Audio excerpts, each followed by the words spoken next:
I'm Jimmy Jones, John Harris Pioneers, class of 1966 through 1967, Ward number 10, quarterback. When you think back on and reflect back on your era, what's one or two things that kind of just jump out that you'll never forget when you think about your high school years? The culture of the people, which I think you can feel here tonight in this room. There was a culture of togetherness. There was a kindred spirit, whether you played or whether you were a fan coming to watch the ball games. It was all for one and one for all. So when the call went out to have this particular event, we were wondering maybe we'd get a couple hundred people to show up. Turns out people's coming from everywhere. We've only been here an hour, and I think there's about 350 people here already. So it kind of shows that. When you, what's like one or two games or one game that you was either your favorite, most competitive when you think about high school years? My favorite, most competitive game was my senior year against Steele High. We won 34-27, and I would say that my favorite games throughout 3 years of playing high school ball was against Steele High. They were the benchmark as far as we were concerned about how good we really were, because we really beat most teams by more than 2 or 3 touchdowns. Steele High, we beat them 6-0 my sophomore year. A defensive touchdown running with a fumble late in the game that won that particular game. We beat them 7-0 my junior year. A defensive fumble picked up late in the game and running for a touchdown. And then we had an offensive explosion my senior year, and we beat them 34-27. And I ran a touchdown in with about 3 or 4 minutes to go. So we couldn't get away from Steele. The crowd. Tell me what it was like for you guys. Like, I had the opportunity to see the film. I didn't know whether I was watching a college game. I'm talking standing room only, people standing in the end zone. What was it like, coming out to a crowd like that, only in high school? Well, for us it was normal. So when you look at it in comparison to now, you say, wow. But yeah, we probably averaged about 5,000 fans for every game. And in the big games, there would be 10, 12, 13,000 people there. I saw a film today when we were looking at some past films, and it had some clips of Edison, which was our junior high school. And we had some of the same kind of crowds in junior high school. I noticed that. I'm like, man, that's crazy. It's a middle school game, a junior high game. It's insane. Hey, with you, I was kind of studying, like watching your clips. You had this fake that was like, that you would do. Like, explain the fake. Like, explain your style as a quarterback. Just explain the whole thing. Well, we had kind of an option, drop back, multi-faceted kind of an offense to kind of use the abilities that I had, because I was blessed and well trained enough to be able to do several things. So I could sprint, I could belly option, I could drop back, I could do the whole package. So the offense was geared toward that, but a lot of that offense depends on good ball handling and carrying out your fakes. And like you would carry out those fakes and sell it to the very end. Well, that's what we were taught to do. It was like, it seems like, I don't catch as many college games as I would like to these days, but it seems like what you were doing, that fake as it relates to a quarterback, that's almost like a lost art form. Like selling it the way you did. Right. You know what I mean? Well, we always wanted to do the best we could, and we were always trying to reach a certain level of excellence because of, again, tonight we had 10 consecutive championship years. So every team was trying to live up to the team that had played before them, and every player was trying to outdo all the players that played before them. So there was a level of excellence that we were always trying to reach, and paying attention to the detail and carrying out your fakes and stuff was very important. I don't want to take up too much of your time, but if you can, sum up for me after high school, what your path was a little bit. After high school, really blessed and fortunate. Went to the University of Southern California, became really one of the first black quarterbacks out there to play big time ball. Went and won a Rose Bowl against Michigan in 1970. Was the Heisman Trophy candidate in my senior year of 1972, and also then after that didn't go to the NFL but went up to Canada, had 8 years up there, went to 2 Grey Cups, which is like their Super Bowl, won one and lost one, so I had a pretty extensive career. What did you, when you think back, like when you reflect on your life, what's one thing that you what did you learn from that experience? Humility. Because I was one that was in the limelight all the time, and that never really rubbed well with me. So I guess my first nature was to kind of be a humble person, and it took me a long way, and it taught me how to really be humble, because every time I turned around, someone was interviewing me, my name was in the paper, my picture was in the paper, and all that kind of stuff. So I always knew it was a team game, but it was more than just me. So I really tried to carry myself humbly and keep that in perspective. That's amazing. Well, one more thing, there's so many things going through my mind. As I was watching the film, I noticed so many differences, like little things, like when the referee, when somebody was down, he would throw his cap off. different, compared to the game now? What are some of the differences that you see from then compared to now? I don't see a lot of differences in the game itself. I see a lot of differences in how the game is played and how the game is taught. I don't think that players are nearly as fundamentally sound as we were. They don't spend a lot of time on that kind of stuff because they depend so much on their athletic ability. And that's really kind of the biggest thing. So there's like an art form that exists inside the game that you don't see players and coaches trying to take advantage of in today's game. Hey, Mr. Jones, on behalf of the younger generation, I appreciate your time and just appreciate everything that you brought to that movement and everything that you contributed, man. You guys are really special, and I appreciate you for being special. All right, thank you, and thank you for being here. All right, my name is Jan White. I played for John Harris High School, 64, 65, 66. We never lost a ball game during that time period. Never lost a ball game. And the reason why we never lost a ball game is we played with guys like Stan Washington and Jimmy Jones and Dale Palmer and Dan Elby. I mean, names like that. You don't lose with names like that, man. And one of the things I learned after I left John Harris, I went to Ohio State University and played for Woody Hayes. And one of the things that he always talked about was you win with people. And he's right, man. When I think about the years I had at John Harris High School, the people I played with, the coaches I played for, Coach Deibler, Coach Minnick, Coach Chaump, no wonder we had the kind of winning streak that we had, because we just had some great people, some great athletes, great attitude, great camaraderie. It was just a wonderful time. It really was. If you could bottle up and describe, like I was just telling somebody else that doesn't happen all the time where you have that many talented kids on one team. Like, how did that happen? I don't know that I could explain how that happens, and I'm sure it happens in other places in the country. I'm sure it does, but it's a special thing, and I think it's once in a lifetime. I don't know if it's ever been duplicated again at John Harris now that it's become Harrisburg High. I don't really know what their record's been, but I don't know if that's been duplicated. But it is extremely special, and I don't think at the time I could recognize how special it was. I don't think so. Not until I've gotten older, and now I understand. Exactly. What's when you think back about the era, your high school days, day in and day out, what's one or two of your best memories that you always think you never forget? The best memory is Jimmy Jones throwing the bomb to me, man. Out there dancing and prancing as a wide receiver. Jimmy I'd be out there dancing and prancing, and Jimmy calls my number. I'm out there catching balls from Jimmy, man, and making touchdowns. I mean, there's nothing like it, man. Jimmy throws that sparrow, that ball's up in the air. You go get it, man, and it's just, it was just awesome. But it was not only the football. The fact that I had an opportunity to run track, track and field, and I just had some great times running track for John Harris High School. I still hold the state record in the 180 low hurdles, only because they don't run it anymore. They don't run it anymore. So I will always hold the state record forever and ever in the 180 low hurdles. So that's my claim to fame, man. Is there one game that you most remember? What was your most favorite game that you played? I don't know if there was a favorite game, and I can remember, I think it was our senior year when we played Bishop McDevitt, the old Bishop McDevitt. Now I went to see the new building today. It's looked like a college campus, but we played Bishop McDevitt, and Denny Green, our running back, and Gumby Richard Lester was our tight end, and Jimmy was our quarterback. And I mean, it was just an awesome feeling, man, and the crowd was right there. It was very, very memorable. Very memorable. Explain to the people real quick. After high school, what was your path? You alluded to college. What was your path? When I left high school, I was recruited to go to Ohio State by Woody Hayes, and I played 4 years at Ohio State. I was fortunate enough to become an All-American as a tight end at Ohio State. When I was in high school, I was a wide receiver, but they made me a tight end when I went to Ohio State. I was fortunate enough to become an All-American. I was the 30th pick in the draft in 1971. So I went to Buffalo and played in Buffalo for 3 years. I played for Buffalo, and it was just time to retire. I just had enough. So I retired, and I went and I started working in juvenile court. Started working with kids.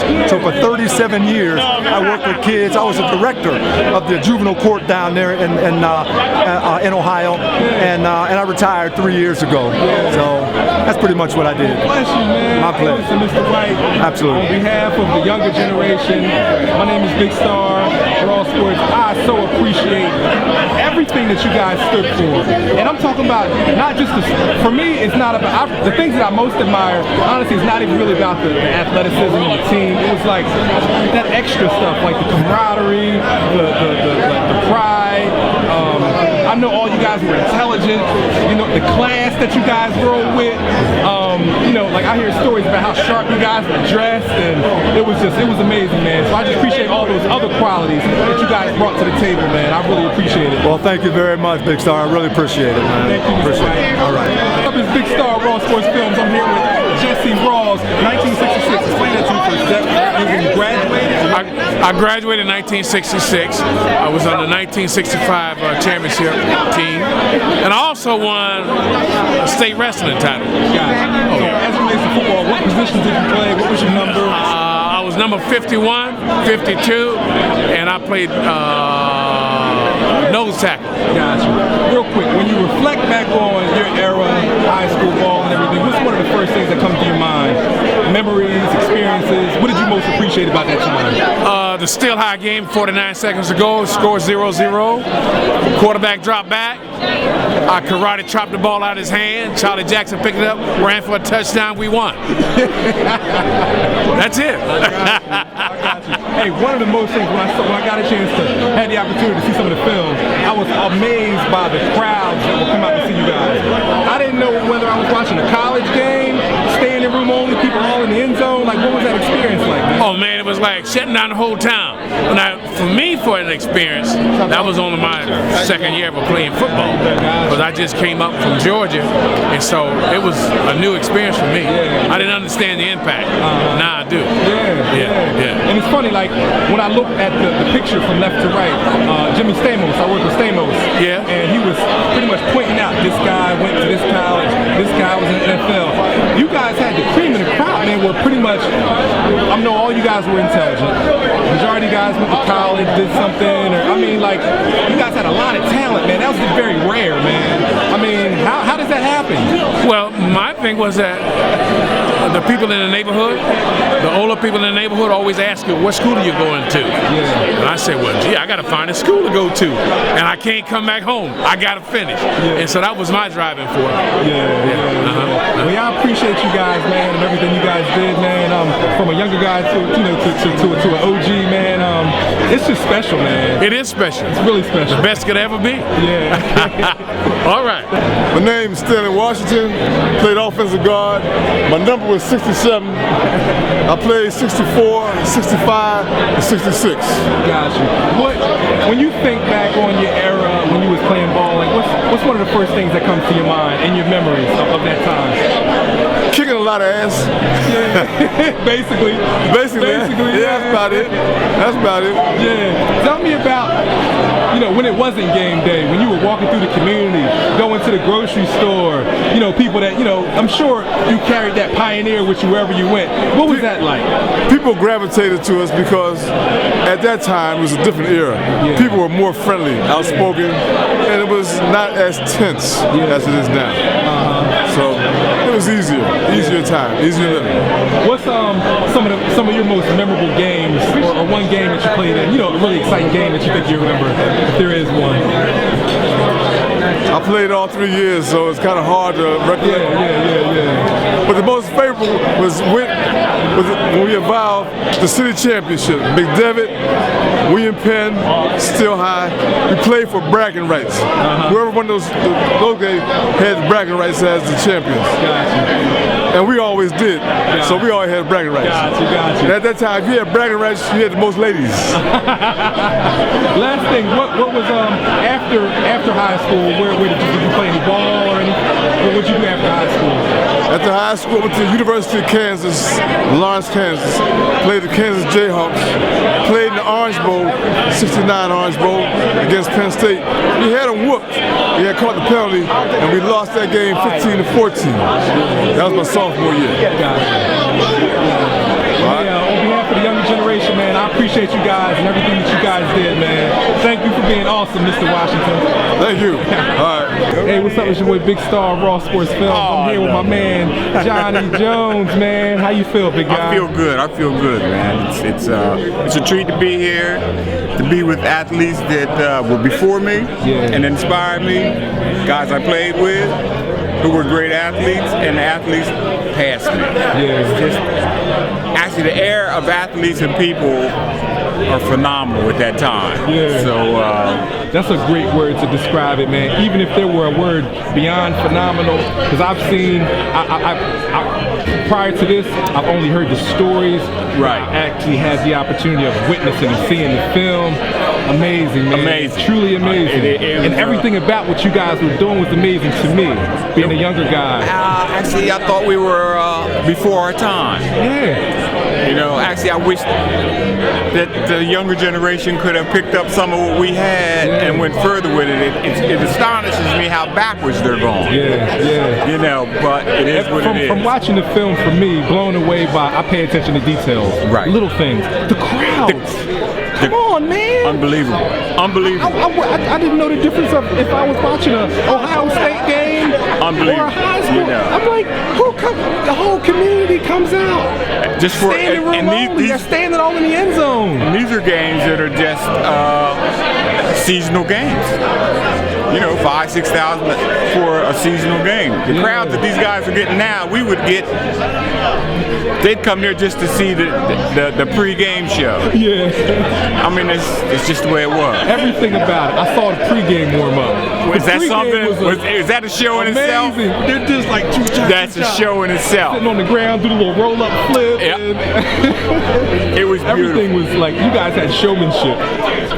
We had coaches that were ahead of their time, and but not just our team, the whole league itself was phenomenal athletes, great coaches, and like I say, community was there to support you. And just real quick, what's like when you think back and reflect back, what's one of your fondest memories or just something that you cherished about that time being in high school?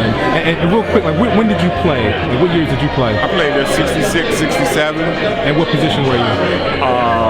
Halfback. And what number did you wear? 21. 21. Yep.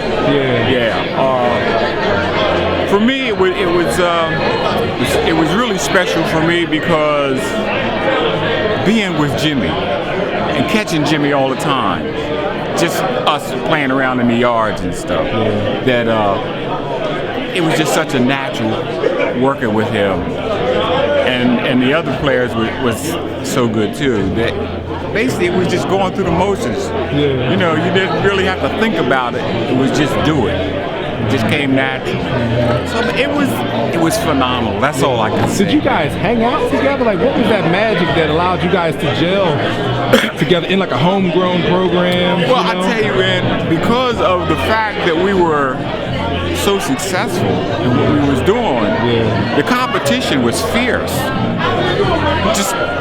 I mean, the competition was fierce within the club. The club. Amongst each other.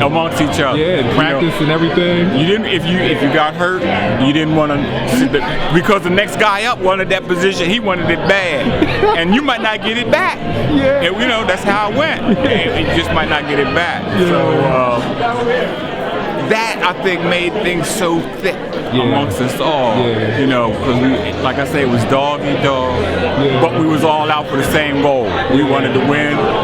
Nobody wanted to drop the ball of losing. You know what I'm saying? When it was your turn, it was like, oh well, this squad ain't gonna drop the ball. You know, we ain't gonna drop the ball. We're gonna be champs just like the guys before. We either gonna be with them or one better. And you know, the competition, like I say, amongst ourselves. And the competition that we played against made it fierce. And I have to say this, that most opponent that that I gave a high respect for was Steel High. Yeah. Bar none. Bar none. Yeah. I respected that. Great competition. And they came all day long. Yeah. They came all day long. My name's Clarence Moochy Jones. Clarence Moochy Jones. My brothers are Jimmy and John Jones. They played 67, 66 through 68. They were the dynamic duo for the John Harris Pioneers during their time. James too. Most touchdown passes ever thrown. Record amount of touchdown passes thrown during his time. John was his flanker back and receiver. Caught 9, 10 touchdown passes his junior, senior year. Yeah. How much younger are you than John? 6 years younger than John, 5 years younger than Jimmy. So when they were playing, where were you at? At the games. At the games. In the crowd, on the sideline? All over. Basically, I would start out in the. How you doing, sir? Excuse me. Basically, I would start out in the crowd because my parents always took us to the game. But then, we didn't. If you watch those games, you will always see a game of football in the end zones. Yeah. I was one of them little guys in the end zone playing football. Yeah. Hey, what's when you look around the room and you see all the pictures and just the crowd that's here? I mean, how special? You were younger. You didn't play an active role in what they're talking. I guess what happened. But what was your experience, man, with Johnny and Jimmy, your brothers? Back at that time, the high school sports scene, especially this football scene, was totally different than it is now. Yeah. And you had guys who were third team, happy to be on the team. Yeah. So for us, it was like waiting for our turn. Yeah. So you're looking, you're watching everything they do. Like when they went to weight training, we went and watched. Everything they did, we were watching because you had so much success. Yeah. You wanted to be ready to follow that. And you knew when your turn came, you didn't want to let it down. You didn't want to be the guy who dropped down a step, let go of the rope. So it was all good. It was all like, hey, these guys are great, but I'm going to be great. Yeah. And that was the feeling. I mean, it's no coincidence or by accident. Like, how did you guys become so talented? Like in one family, and where did all that come from? Well, I go back to what Mr. Rawls said. It was neighborhoods, man. The neighborhoods were tremendous. We had, in my neighborhood, my brother, James, you had Dennis Green, who ended up being the coach at Minnesota Vikings and everything. He was my next door neighbor. We had Jan White, who went to Ohio State, played with O.J. Simpson. These guys, this was everybody in my neighborhood. So it became just a following trend. I'm tripping, man, because I'm just dwelling on that thought, because that doesn't just happen. That never happens. No, it was regular. When you have that much talent, like we in our era, we have an occasional Kobe Bryant. You know what I'm saying? One person, but your whole roster is off the chain, and everybody goes to college, and guys are coaching in the NFL, coaching in college. Well, you got to give the coaching staff a lot of credit.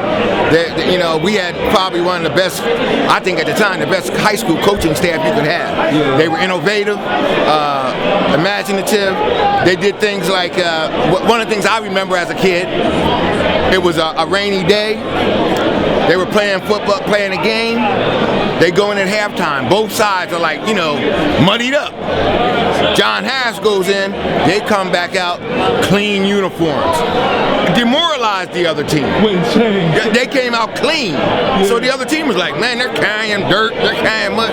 John Harris it's like a new day. Yeah. So it was everything. The coaching system, the kids, the community, it was a big thing. Yeah. And like I always said, they didn't come out unless there was like 10,000 people out there. These were high school games. Yeah. So amazing. And I would see in the film, all in the grass, just an ocean of cars.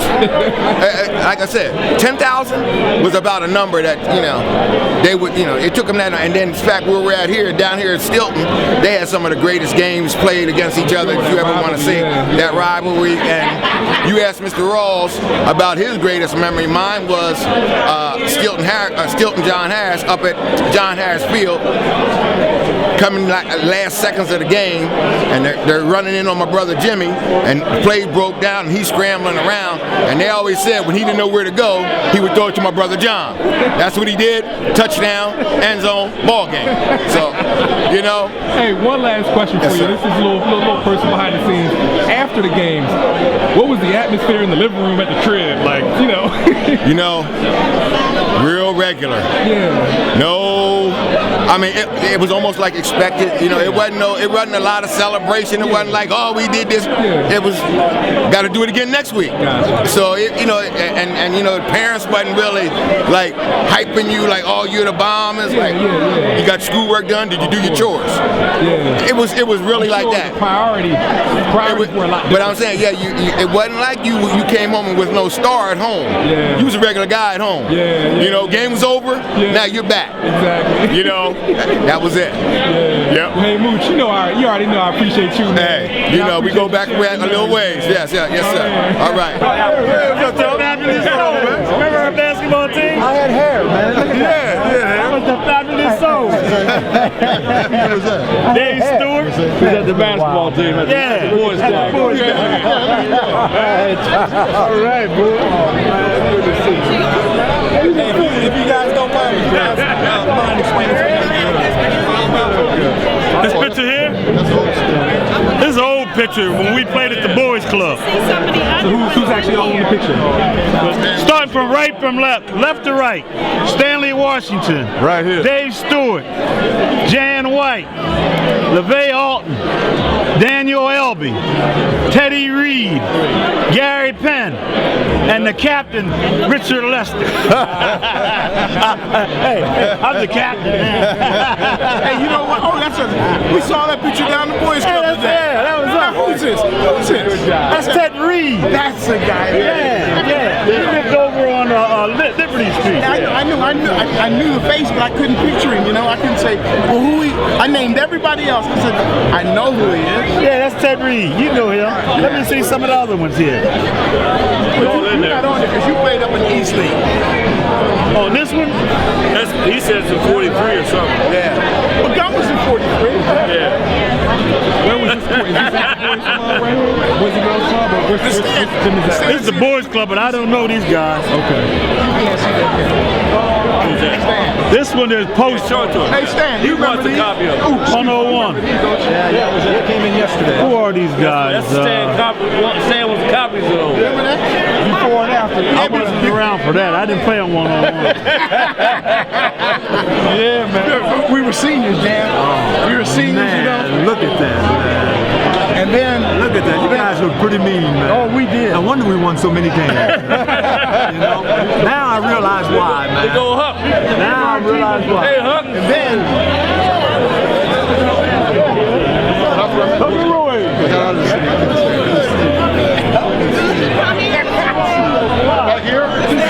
I'm Brian Jones. I came out of, my last football season was 1970. I graduated in 1971. I played defensive end.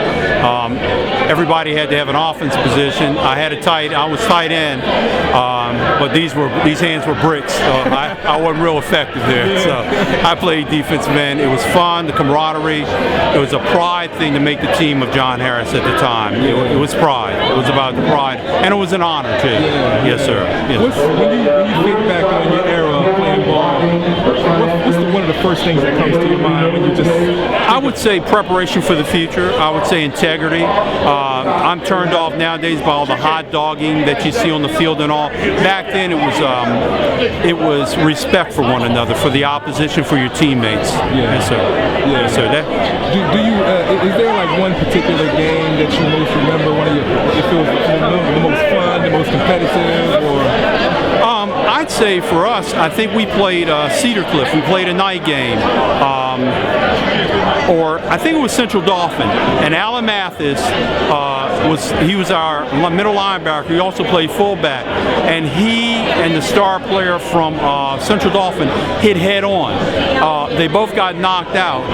Alan stumbled into the end zone, and that's what won us the game, I do believe. Way. Yeah, oh yeah. Oh yeah, he was tough. Alan Mathis was built like Arnold way back then. He was only about that high, too. I think the most fun game for myself was our homecoming game, because I got to go in a defensive end. Okay. So that was fun. Yeah, yes, sir. Me being a younger guy, like seeing the game of today, yes, sir. I got a chance to witness, check out some of the film. Right. I noticed a lot of differences. The one thing that was most blown away by was the crowds that would turn out to come see you guys. I mean, that was amazing. Absolutely. I mean, no matter where you went, when you went to the opposition's field, they had their crowds. We had our crowd. So it was really amazing. And it was exciting too. It was exciting. Even when I played college ball, there weren't crowds like that. Yeah. No. Oh no. Where'd you wind up going to school at? I went to Clarion for a short period of time. Then I transferred and went to Hampton. At the time, it was Hampton Institute, and their record at the time was 0 and whatever. So it was great. I had to reflect back a lot on the high school days. Yes, sir. So did you actually? What positions did you play when you were at Hampton and Clarence? I played defensive end. That was the one position. I was 175 in high school. I went up to a maximum of 185 in college. I was too small for the interior line. That was the one position that I could excel at. Yes, sir. Hey, well, Mr. Jones, I appreciate your time, and I most of all appreciate the things that you guys did, man. It's truly amazing, man. I just, blessed to be here in you guys' presence, man. Sharing this moment with you. It's a blessing to be here with the folks who started the tradition. It's a blessing to be here with you, and I thank you, sir. I'm Charlie Wike. I was number 81 in the 1963 team, played tight end. I think the biggest thing was the fact that everybody played together. We were a team, not just the players on the field, but even the fans. It was John Harris was a group of people, and when you played, you felt it on the field and in the stands and in school, wherever you were. You were a pioneer. And that was nice. Just curious, like I got a chance to see some of the film, and I was most amazed by the crowds that would turn out to see you guys play. It was like a college atmosphere. Yes, it was. Standing room only, people standing in the end zone. Oh yeah, that was incredible. You get every game, and the place would be packed. 55. I think they showed in one game we had 12,000. Are you kidding? At a high school football game. That's a lot of people to watch high school football. And then you watch a TV game, and you see the stands are half empty, and it's like championship game, and there's nobody there. Larry Lawson played in 1969, 68 and 69. Graduated in 1970 from John Harris High School. What else to say? Oh, I was a guard, number 70, on the number 1 team in the state, John Harris Pioneers. My 3 years in high school, we were 31, 1 and 1. What else? Give me another question. When you reflect back on that era, what's one of the first things that kind of comes to mind? Something that kind of makes you smile, and something that you always cherish? Well, the camaraderie, the connection you have with your classmates, with your teammates. You can feel it in this room, and it's great. Even the people who were before me, who played in 65 and 62, which I think were undefeated teams, number 1 in the state. It's just a connection there, and it's just great. There's nothing in the world like it. Okay, I remember when I was young and thinking, well, look at these old folks there, though. So now I'm up there, and it's like, wow. You think back over your life, and it's just tremendous. It's happy, and high school, even seeing females and cheerleaders and stuff, it just takes you back, and it puts you in a good spirit, warms your heart. You guys were very fortunate and blessed to be in the midst of that wealth of talent and great coaching and everything. Did you guys realize how talented of course you guys were winning, but did you guys really realize how much athletically farther advanced you were to other kids your age, your peers and everything? No, and when we were in high school, never realized it, never understood it. But of course, when I left and played in college and seeing some guys, and there were some guys that were all state, because our team was kind of good almost at every position, no one really stood out. So we didn't get that recognition of all state and all American like most teams did. But when I went to college and played with some of them guys that were all state, and I said, you couldn't even make our team. How did you get to be all state? Well, he was the best on their team or whatever. I don't know what it was. And I'm like, what's going on here? So I understood at that point in time the magnitude of what had happened. And, you know, even though I was in my early 20s, I realized then it's probably not going to get any better for me athletically because, you know, I'm only 5'10". Even though I weigh 200 pounds, I knew I wasn't going to the pros. I was a guard. I wasn't going to the pros or nothing like that. So I said, hey, this is it. Enjoy it while you can. It's not going to, college is not like high school, but hey, that's what happens. I went to Clarion State in 1970, graduated in, yes, it's in northwestern Pennsylvania. And I graduated in 1974. I only played 2 years though there at Clarion because I was disappointed. Like I said, after being 31-1-1, the first year, the freshman year, we were like 6-2, and then the next year we were like 8-2, or actually 8-3, because we went to a playoffs and we lost in the playoffs game. I was a little depressed because I wasn't used to losing. Losing 5 games in 2 years was like, what's going on here? This is not for me. But of course I met a young lady and everything too. There were other factors involved in there too. But that's when I realized most of the things that I understood in life when I was in college. And that was reflecting back 4 or 5 years. Back in the 60s, it was so dynamic in Harrisburg as far as football go. We liked basketball, but football was the thing. And it was so tremendous. But as a young man, when I was in 6th grade and 7th grade, hearing about the high school, knowing I wanted to be a part of it, I started working out and preparing myself when I was there to be able to play when I was in high school. That was the effect it had on it. It was like almost everything. You remember Vince Lombardi said, winning is not the only thing. Winning is not everything, it's the only thing. Well, that was the mentality in Harrisburg then. You prepared all year round for the team, you worked for the team. It was a blessing you understood if you made the team, because a lot of people didn't make the team, they just weren't good enough.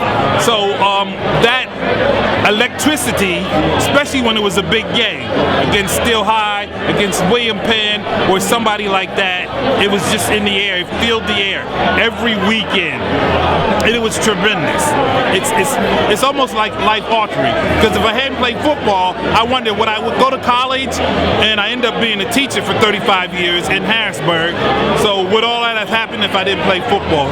And I really questioned it, but I'm glad I did. My name is Terry Wert. I didn't play in the football team. Okay. I was in the band. In the band? And we supported the John Harris football team all the way. You know what? I was telling somebody the other day, I would imagine that the people who have the best stories to tell would be the fans, the band, because you guys experienced it from a different angle. That's exactly right. We were sitting up there in the bleachers and we saw it all. Yeah. So tell me a few of your memories, being in the band, cheering for one of the greatest shows on earth.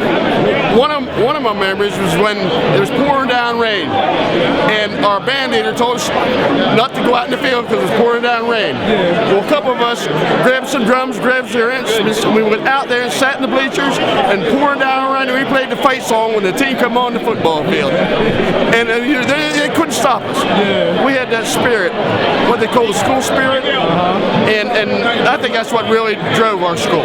The John Harris spirit was there, and it went on for a decade, really.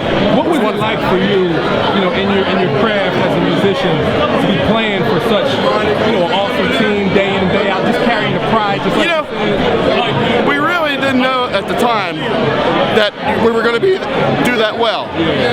We just loved it. We had that school spirit. We just loved what we were doing. We enjoyed going to school. We really did. We had great coaches.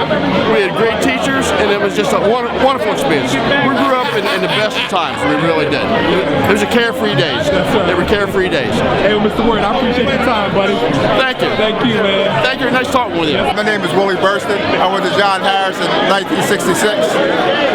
So I was just telling you why I wanted to talk to you being a basketball player.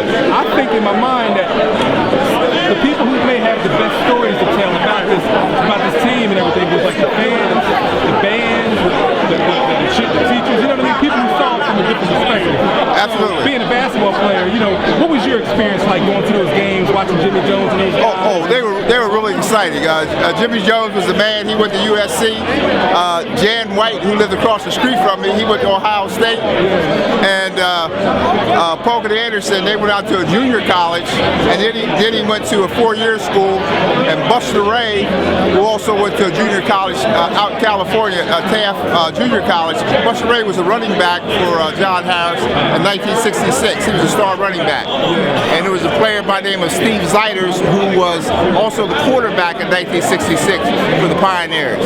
And the Pioneers went undefeated in 1966. And you just now got to talking to Stanley Washington, who also played on the 1967 championship team, and that's when he graduated.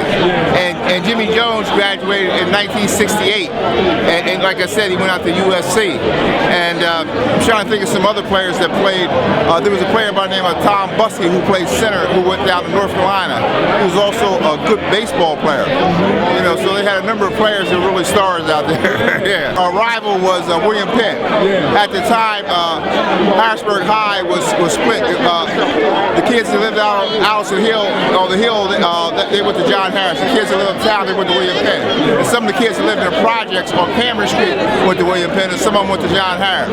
But that was a bit of rivalry. Still High and William Penn, they were the big games. Yeah, and we would always beat them. I was sort of like a guy that went to all the games, man. You know, because I didn't have nothing else to do, so I went to the games.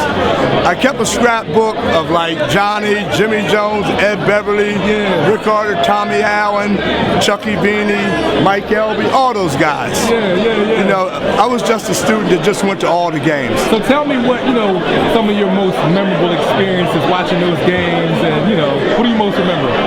The Stilton games. Still High was some of the most. They were really, you know, some of the greatest high school football I've seen. Stilton and Reading was pretty good. And but it was mostly Still High. John, all right, tell him about Stilton. Stilton was probably about the brothers. Stilton was the game. That was the game that, like, it was a sellout. They had like sometime 8,000. This Stilton was a game when we played Stilton, the whole town shut down. Everybody was at the game. Everybody if you wasn't at the game, where were you? Right. If you weren't at the game, where was you at? You know. Matter of fact, what was so important that you wasn't there? Junior, I was a junior that year. Number 61. Right there, And when did you graduate? You graduated in 62? 62 or right here. City's changed a lot. Oh, it changed a lot. Oh, damn. Right there and there. Right there and there. We did it by year. My year is 64. It's good to see you, man. Man, like what? Here I am. Wow. Charlie Appleberry. Hey, man. You believe that's him? Oh, wow. Charlie was All-State, All-American. Charlie was an All-State, All-American. Then I was on my senior year here. Hey, Charlie, I thought I was taller than you, man. I thought I was taller than you. I never taller than you, Charlie. But I tell you one thing, Charlie. Me and you raised hell on that left side. Me and Charlie had a cross block. We'd drive the world out there with Charlie. You damn right. So what positions did you guys play? guard, and I played left tackle, and he played left. Y'all were a team out there. Yeah, and I played defense tackle. Gotcha. Hey, if you can, introduce yourself, your first and last name. Okay. Tell me what your number was. Okay. Position you played. Okay, I'm saying 61. My name is Glen. My name is Glen Watlington. Played left tackle with the great Appleberry. And my number was 77. All right. Hey, just curious, Mr. Apple. Yeah. What's one of your, when you think about this era when you were playing, man? What's one memory that just kind of jumps out at you that you'll never forget? Oh, pick the fumble against a still high. What was that? What was that? He picked the high. And we won the game. And then they gave me, they caught me the 5-yard line, right? So the guys were about slow. So the coach said, Coach Chaump said, Charlie, you want to run the ball? Put me in the backfield. The first time they hit me.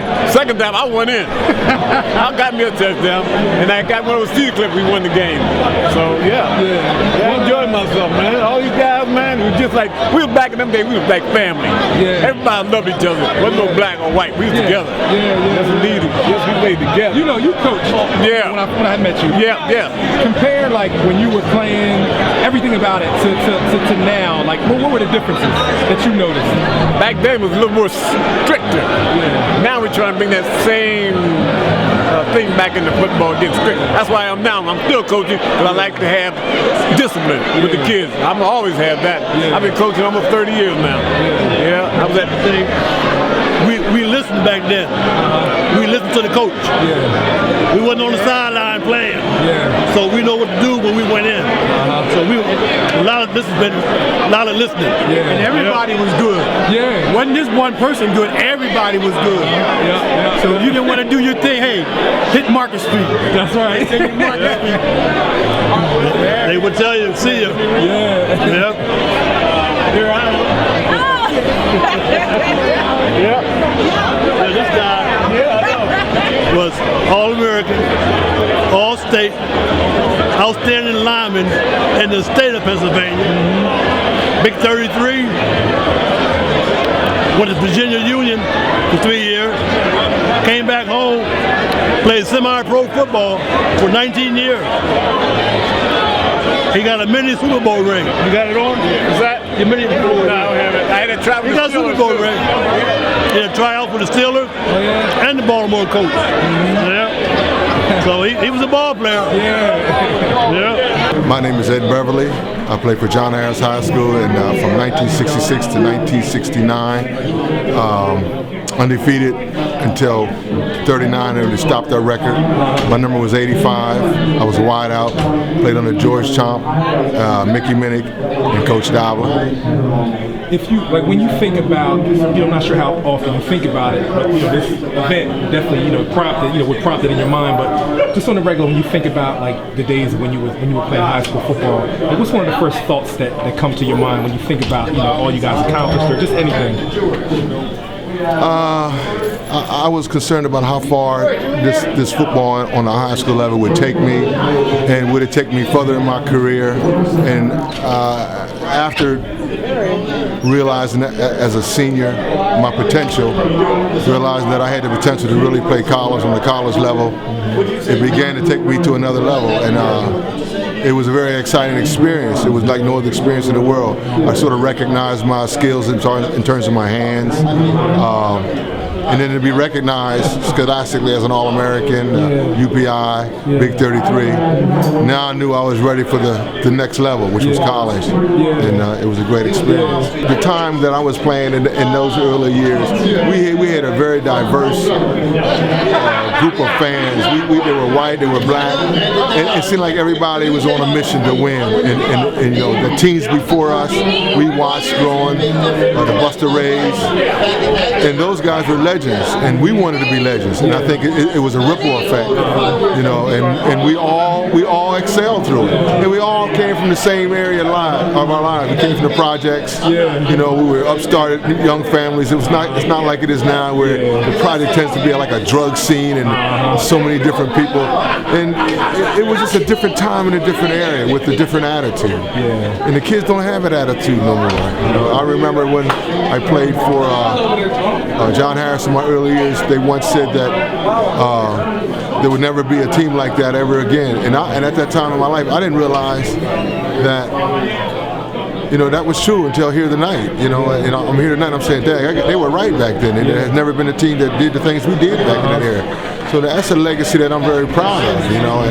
And even the years that I played on the college level and in the pros, there's still something about that high school level that really I hold dear to my heart. Yeah. What's one memory that you take, or let's say one game? You have the most memorable game in high school, or? It was probably the Reading game. Okay. When I caught that quickie quickie out and in, and I had called the play, realizing that they would double cover me and triple cover me, and it was a heck of a catch, and it was really the winning score. Yeah. So that was a great game for me. It really was. Cool. Yeah. Real quick, if you could sum up after high school, what college was like, and then you said you played in the pros as well. Describe that for me. Well, I left. I was sought after by a few colleges. One Arizona State. Frank came and got me. Frank Cush at Arizona State, and that was a great experience. You know, I knew Arizona State produced some great pros in specialized positions, and that would be, I felt, my next stepping stone into my career. And you know, and I was out there with speed merchants, some great runners, some great receivers, and J.D. Hill and Steve Holden. These are all guys out on the West Coast, and with the kind of weather that they had, they were speed merchants. And I came in running the slowest times, but I had a great pair of hands. Even though I wasn't a full-time starter when I played, you know, I took advantage of every situation, and it moved me up in terms of the draft. And then in 1973, I was drafted by San Francisco 49ers in the 5th round. So, and of course, it was a short-lived career in the pros, but to have made it that far and to have made a team out of 95 rookies, only 5 of us made it. I was pretty proud about that, you know. And to this day, they don't forget. They just don't forget the contributions I made. So, and my family appreciate it. And it landed me into the Hall of Fame here in Pennsylvania. So I'm pretty proud of that. You know, Well, hey, I just want to say, you know, from a young guy who's never met you until now, even before we met, I appreciated you, and not particularly. Honestly, for me, the athletics is one thing. That's kind of like low on my priority list. Right. I really appreciated the attitude you guys brought, the class, the camaraderie. It was just something different about you guys. Well, and all the individuals that I talked to, like really intelligent guys. And well, you know, I played with a great bunch of guys on the high school level. And they were leaders. You know, my wife's uncle, who was Buster Ray. I married Buster Ray's mother was daughter was who I married, and he was one of the guys that I admired so much. And he passed away a few years back, and I spoke at his funeral, and I've always felt to this day he never got his due. But I don't know if you probably never ever seen. You may have seen some of the films on Art Buster Ray. He was one of the legends in high school football. He was the one that this city really fell in love with many years ago. And you know, when you watch guys like that, like him playing, and you know, I was ahead of Jimmy Jones and Jan White, and I always wanted to be like Jan, and I wanted to be better than Jan, and I worked hard to be better than those players, you know. And then when he got drafted to the New England Patriots, that was one of my goals. I wanted to get drafted, and again, it was a blessing that I got drafted by San Francisco, and I'm proud of that today, because there's not too many people in our community that has been drafted, you know. So it's a great honor, man. It really is, and it's followed me here at my age now. It's followed me all my life, and people just don't forget, and I'm very proud of that. My community has been great. They've always been there for me, and I'm just honored to be here tonight, to be around all this great talent. These guys, I love these guys. You know, I grew up in the Pride many years ago with these guys, and this was a way out for all of us, and we all worked hard at it. You know, and I mean, there'll never ever be a team like this. There'll never ever be a team like this. You know, it's just There's a different attitude in the game that when we were younger versus today.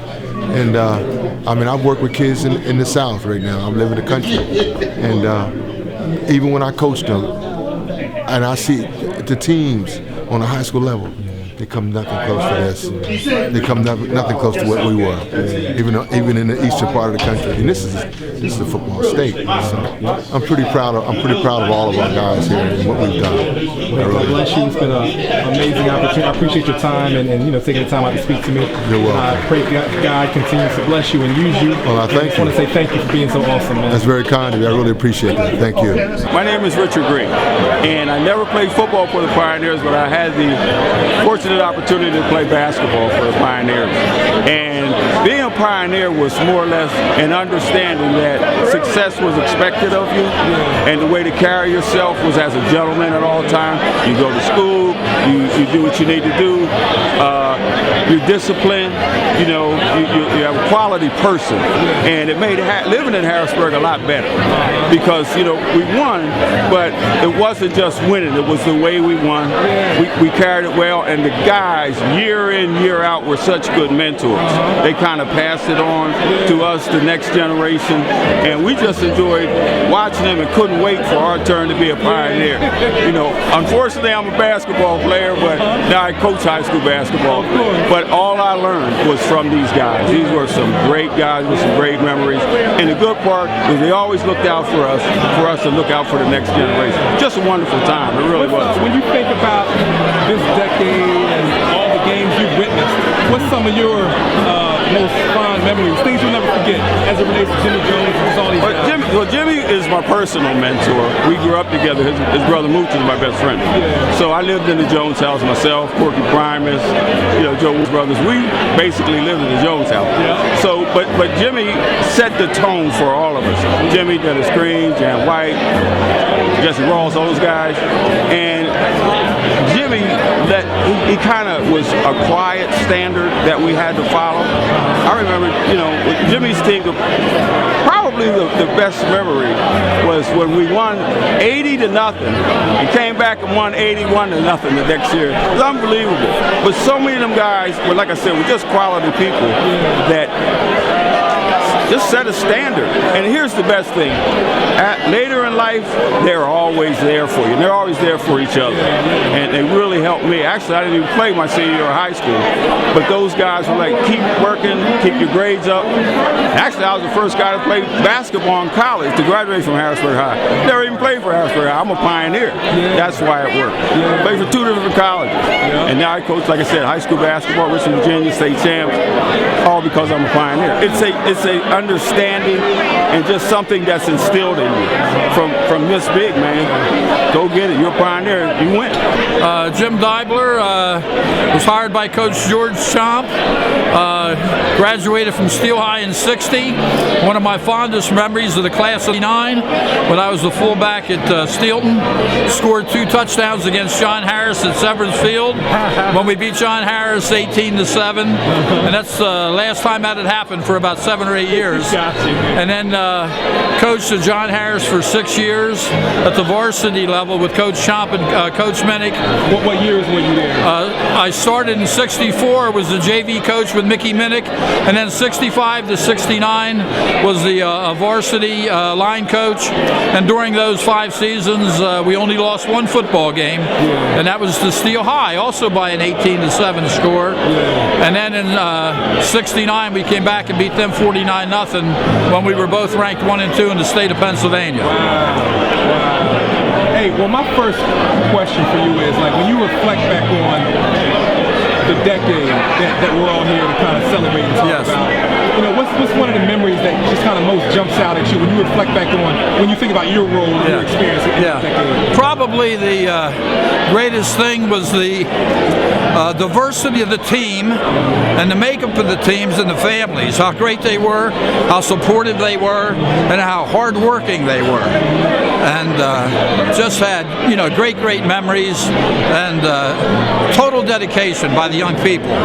Did you guys realize at the time as a coaching staff, like would you guys sit in meetings like, got the cream in the crop, like did you guys realize the talent that you were working with then? Like, did you guys really realize how talented those guys were? Yeah. Well, we certainly did. And again, because they were great young people, they were willing to work hard and they were willing to learn. And that's what they did. And if you'll go around and you'll talk to them, you can see how successful they are, not only as football players, but as people. Exactly, yeah. Is there one specific game or games that you most remember as one of your favorites, you know, just an exciting time for you as a coach?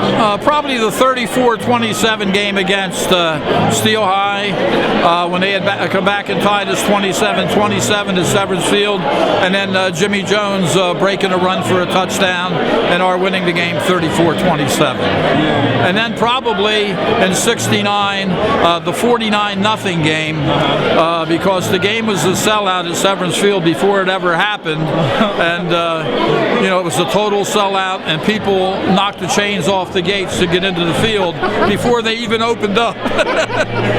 But they had no tickets for sale anyway. One more thing. There's so many things I want to ask you about while I got you here. I was watching the film. I was really amazed by the crowds that would show up to these games. Yes. I mean, I didn't know whether I was watching a college game or, I mean, just tell me about the atmospheres that you guys would come into.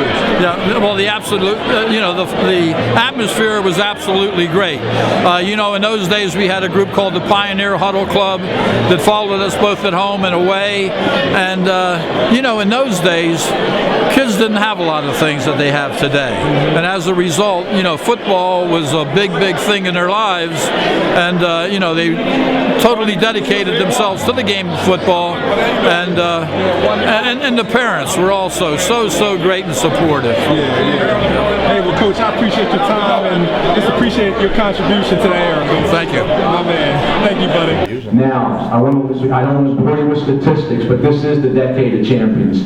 And I want to tell you, from 1961 to 1970, John Harris had 6 undefeated teams. We were undefeated 3 years in a row, 65, 66, and 67. We had 3 winning streaks of 28, 21, and 39, and we had 10 straight championships. And that built upon, I put a little thing together out there. 1958 was the first John Harris championship from the old Central Penn. The Central Penn started in 1947, and Norton Spector was correct. Williamsport and Lancaster kicked everybody's butts along with Steelman. In 1958, John Harris went on the Hershey Field against William Penn, the underdogs, and they beat them 14-6 to become the co-champs of the Central Penn. It was the first championship in 1958 for Harris, and it started the foundation of the decade of champions. From 1961 to 1970, Harris was 97, 6-2, 55 shutouts, 3,135 points versus 487. We had 2 home losses. The last one was in 1964 against York. Incredible record. It's a testament to all the people that are here tonight, the fans, the band fund, cheerleaders, the students, the teams, the coaches. And we want to honor that tonight. And Robert, let's get started. I'd like to introduce all the members of the Decade of Champions Committee. Oh yeah, we can do that. Let's have them all stand in place. All the members of the Decade of Champions Committee stand in place. These are the guys who worked hard to bring this forward.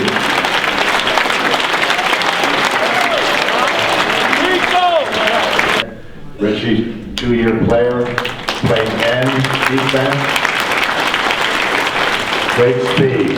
I think Joe Bayakowski had to leave. He's had some illness, and I think he's passed and left us. Let's see, left guard, who would that be? Charles Appleberry.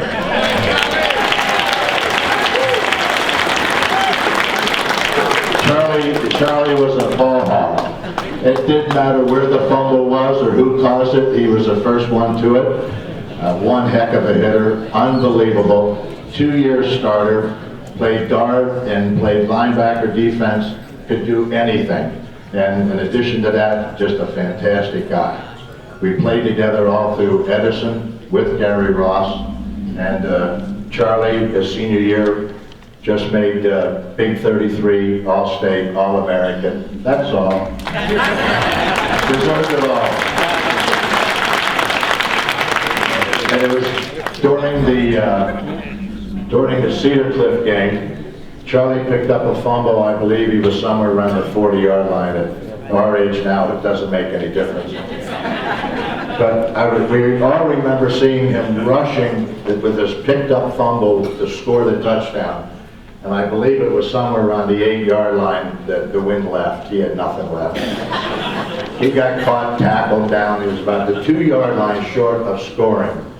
We had a huddle on the sidelines before I went out, Chaump and I, and it was decided that we were going to move Appleberry from his left guard position to the fullback position, take Harold Hartwell from our fullback position, put him in guard position, and we were going to run Charlie in and score that touchdown. I remember setting up the play, we talked about it, and Charlie's like, which way do I go? And I'm like, I'm just going to turn around and hand it to you, Charlie, right there. And I wasn't prepared for the next question. That was Harold Hartwell. He was walking into the line and he says, who do I hit? And I was the closest one to you that's wearing a different jersey. True story, I swear. But anyway, first try, cut, boom, bang, no go. Short. Just like you see him today. Short. Second hit, Charlie was in, done. Had to be the first time, and I'll defer to all the coaches with many more years than I had, that a lineman was taken back to the backfield and scored a touchdown in a game like that. Charlie did it. It was fantastic. Let's see, who do we have next to Charlie? Who am I missing here? Glen W. Where's Glen? Glen was our left tackle. Strong hitter, quick speed. Always depend on him. If you run anything off left tackle, all you had to do was follow his tush because the hole was there. It was outstanding. Next to we have Art Stoner, left end. Art was a two-way player, played defense, loved defense as well as offense. I'll tell you their names in a moment. We have Tom Wallace. Raise your hand, Tom. Tom was our kicker. I call him the toe, as in Lou Gross. Square toe on the shoe. Yeah. Next to Tom Wallace is Pete Jackson, running back. And let me tell you something. Many of you have followed the NFL football and you've seen Chris Carter catch a pass with one hand. He didn't invent it. Pete Jackson did. Next to him we have Porter Lynn standing at the table, Porter at the center. And we also have Rich Bianchi. Thank you guys for coming. Member of Steel High at Severance in 1965 scores nothing with about 45 seconds to go in the ball game. Steel High has the ball. They're about midfield. They bring in a guy named Ed Holwig who could throw the ball long. And they weren't going to sit on it. They were going to try to beat us. And our defense came out of the ground after him when he dropped back. And I'm standing right on the 50-yard line watching everything in front of me. And Jesse Rawls breaks through the line. I see you somewhere out there, Jess. Yeah. Well, you're going to get a rest later on. Jesse, straight from Georgia, who only played football 2 years, and he came up and told Coach Chaump he wanted to play feetball. Jesse was a hell of a wrestler too. And if everybody remembers the story about his first wrestling match where he picked a guy up and slammed him down and thought he won, but he didn't. Jesse breaks through the line. Jesse karate chops Ed Woolridge's hands. The ball drops out, and some man with about a foot-long hand, Charlie Jackson, picks it up and runs back. And with it was about 44 seconds left to go in the game, he runs to about 50 yards, and the place goes. There's Charlie Jackson. He still has the At that point, in the story, the only guys probably on the Vinny know, it gets a little bit ugly for Mike Davis. Mike Davis is in the sidelines thinking our undefeated season is over. And all of a sudden, it all unfolds in front of me, and I'm going crazy because it's 6-0. And I'm turning around yelling to the people in the stands, we won. They're out I'm the center.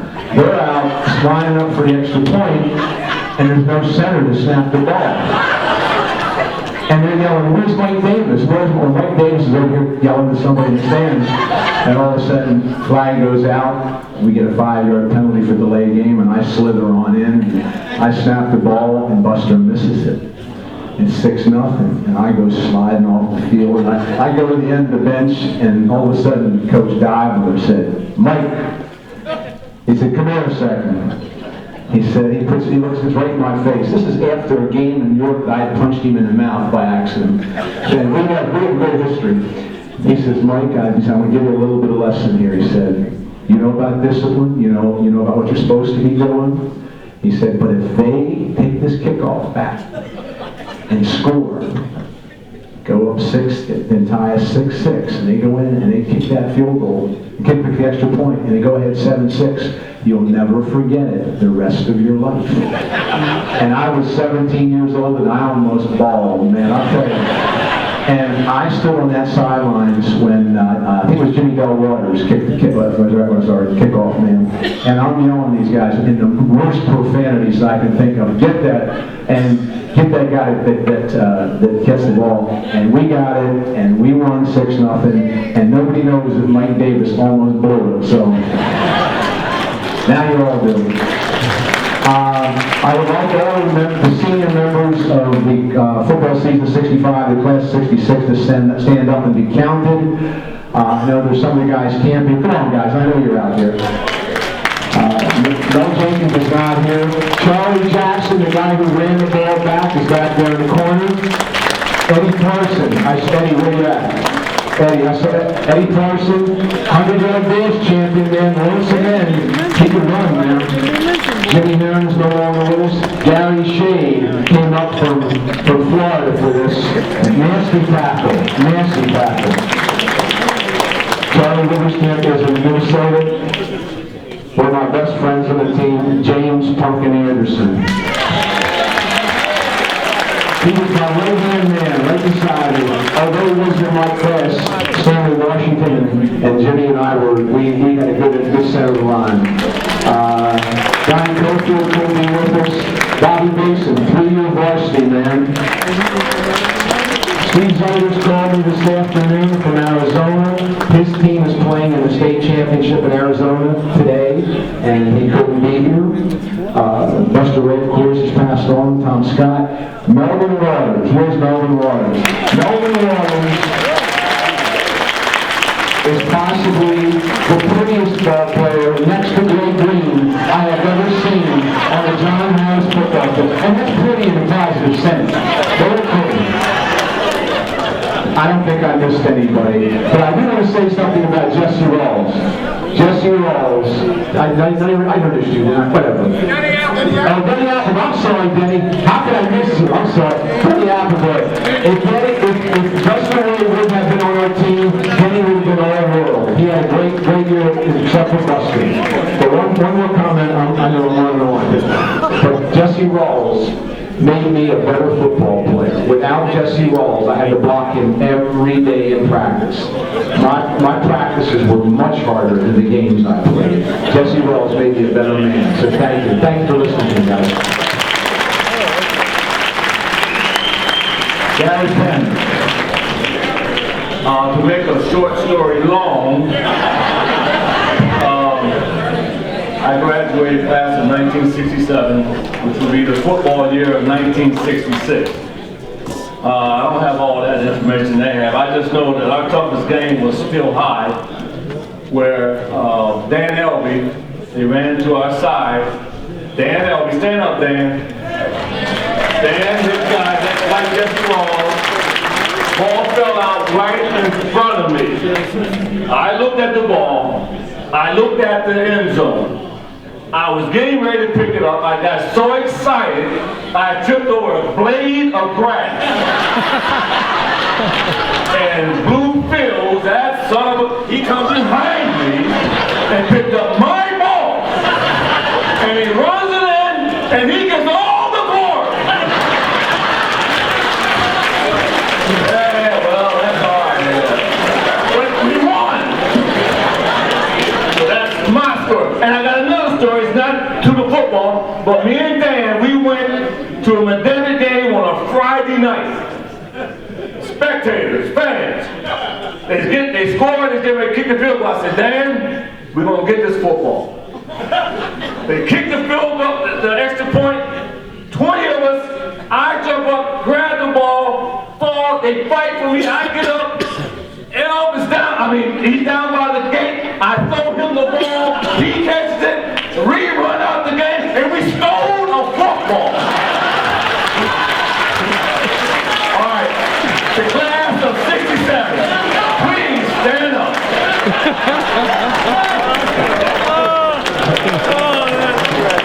67, you got Sam Washington, guard, sophomore, junior, senior year. He's still playing with us in JV, thank God.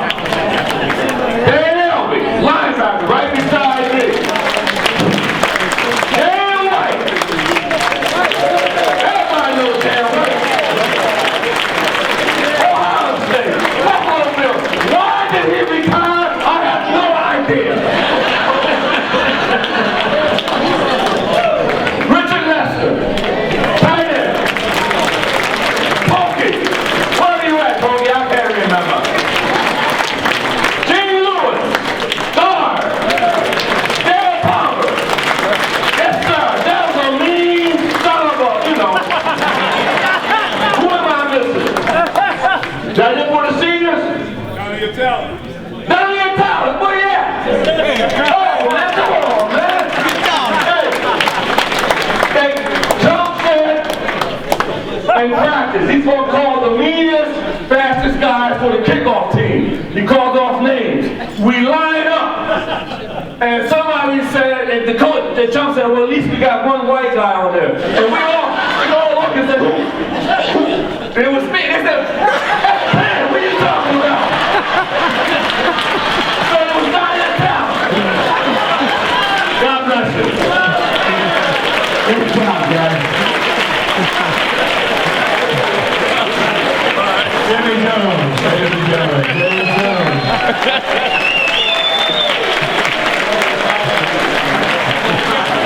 Hard after follow, James.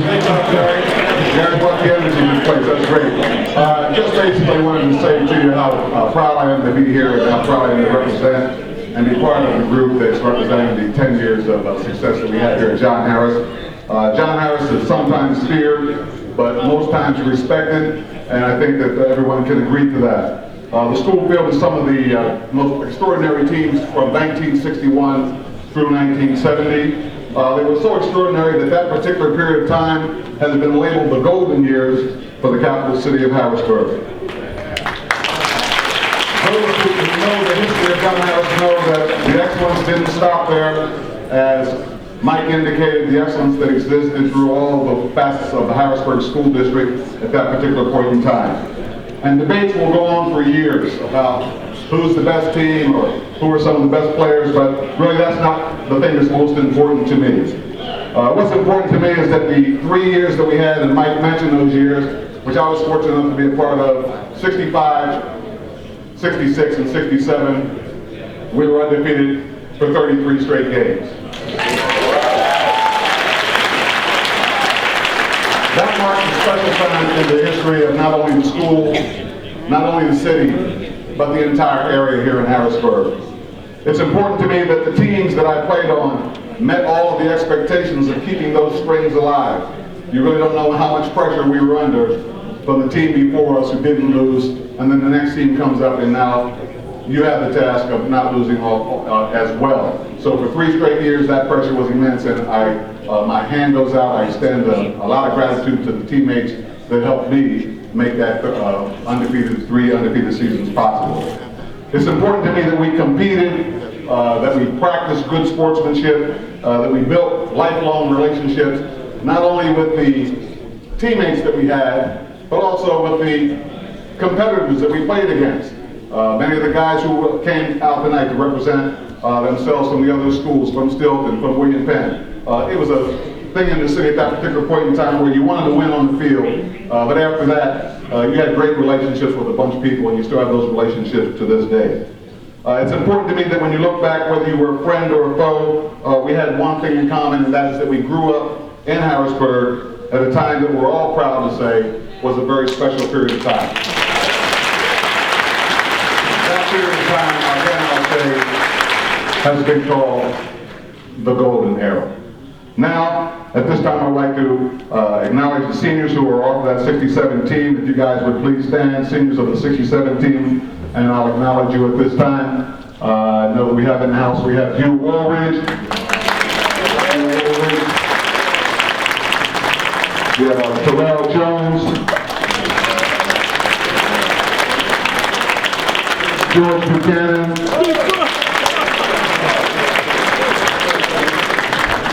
Bob School.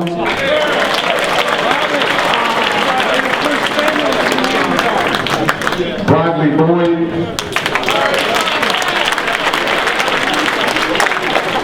Oh, I'm not missing anybody. Yeah, Jimmy. Jimmy. There's nobody. I said, please stand. Come on, Jim. Joe Willie name.